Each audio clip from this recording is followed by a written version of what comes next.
While coming out may be a frightening experience, it can also provide a feeling of freedom. Here again are Bob and Rod talking with an audience of teens.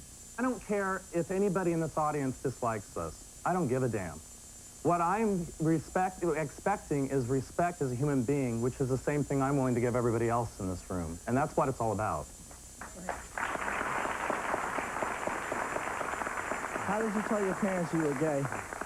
How did you tell your parents you were gay, and, like, how did they take it?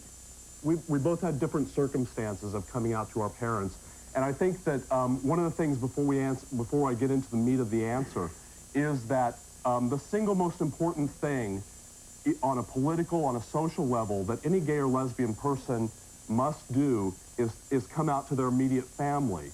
However, when you are a young person, you must be sure that your support system, that you have a support system there first before you come out to your family, because there is a great chance that your parents will discard you. Because society doesn't understand homosexuality very well. But in my circumstances, at the age of 21, I came out to pretty much my whole family, and it was a tough road. It pretty much had to go along the lines of, it was an up and down road.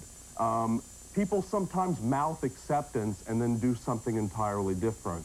So it had to come down to a real sort of tough love situation where, especially during the years that we've been together, where they couldn't avoid, as a single man, that was easy enough because it just sort of blended into society. But when there's a family situation there, it can't be avoided. And so it was sort of, you know... And it is still sort of. There's a working through, and it must be done with love. It's sort of saying, my dignity and the dignity of my family are more important than how you feel about me.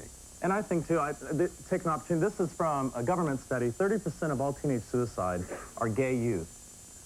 That's what they can document. And this is done in a conservative administration. We believe it's much higher, as much as 40%. Another 30% of gay and lesbian youth are kicked out of their homes by their, quote, traditional families. This is how we raise our children. It's immoral. It should be illegal. My coming out experience was to my mother when I was 25, and it wasn't just, hi, Mom, I'm gay. It was, hi, Mom, I'm gay, and here's the man I'm going to marry. And she had a lot to take, and it took several years, and we've come to a very good thing. You know, my mother came from the generation where you conform. You know, we're all in the generation now, it's like, do your own thing and be proud of that. My mother came to the thing with, this is, if you're a woman, this is what you are. If you're white, this is what you are. If you're black, this is what you are.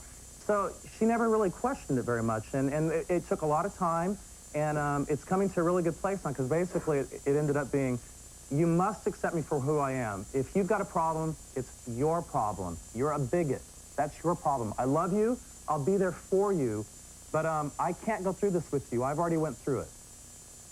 All right, I was just wondering. I didn't think in New York and New Jersey it was legally able for two people of the same sex to get married. Is it legal where you got married? Actually, our marriage is recognized by our church. We were married in a Unitarian church in Santa Monica, California. And the Unitarians, along with several other religious denominations, recognize the marriage in the church. In no state in the United States is marriage legal between two people of the same gender. There are several countries in the European community that do recognize same-sex marriages, though, so the progress is being made.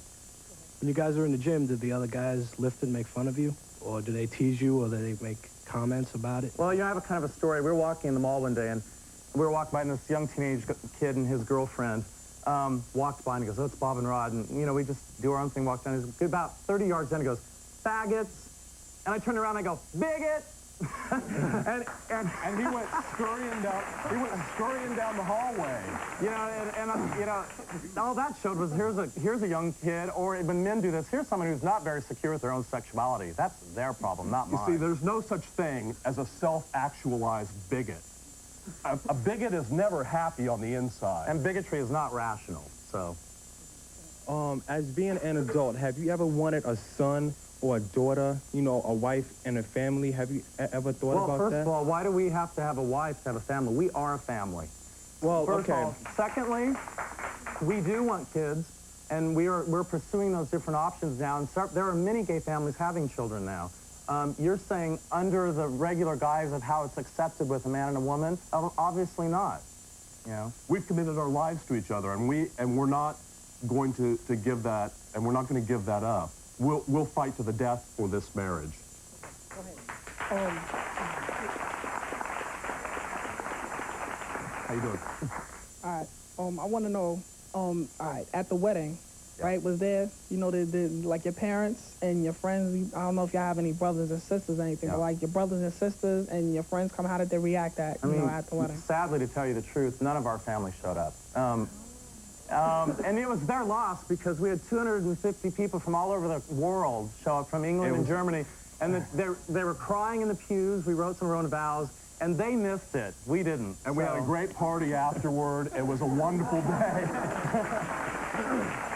It was really interesting because the people that were there for us were there through the whole way. And there were a lot of people who weren't there, and they fell by the wayside, and those people are no longer in our lives. And we'd rather not have them anyway, so.